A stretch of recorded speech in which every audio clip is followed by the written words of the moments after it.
C'est un site plutôt inattendu pour y trouver les chanteurs lyriques du chœur de l'Opéra de Limoges. Mais aujourd'hui, c'est tout leur travail de comédien que deux metteurs en scène cinéastes veulent capter pour un clip vidéo. Peut-être un petit sourire intérieur, Elisabeth, côté, mais qu'est-ce qu'ils ont à s'extasier?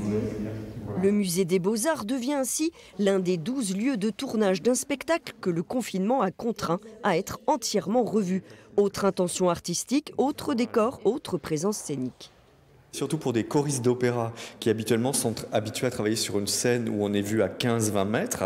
Là, on fait un travail où en fait le moindre centimètre carré du visage joue. Donc c'est un travail radicalement différent, mais je crois qu'on est dans une époque où il faut tous qu'on soit très flexible, très adaptable. C'est un travail extrêmement intense, extrêmement précis et qui permet au chœur de montrer à la fois évidemment sa musicalité, puisque la bande-son de chacun de ces clips est bien la bande-son du spectacle, et en même temps de montrer ses talents de comédien.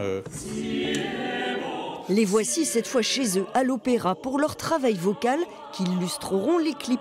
Sur ce plan-là aussi, les contraintes sanitaires ont modifié le choix du répertoire.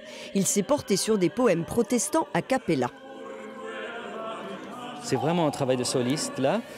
Et pas seulement, c'est un répertoire complètement différent pour eux. C'est le XVIe siècle. À cette époque-là, on chantait une par voix. Et encore une fois, le thème, c'est les octonnaires de l'inconstance et du monde. Alors ça tombe vraiment bien pendant cette période d'incertitude. Pour l'instant, on le proposera déjà sur la chaîne YouTube de l'Opéra. On essaiera de lui donner plus d'audience après, si on y arrive.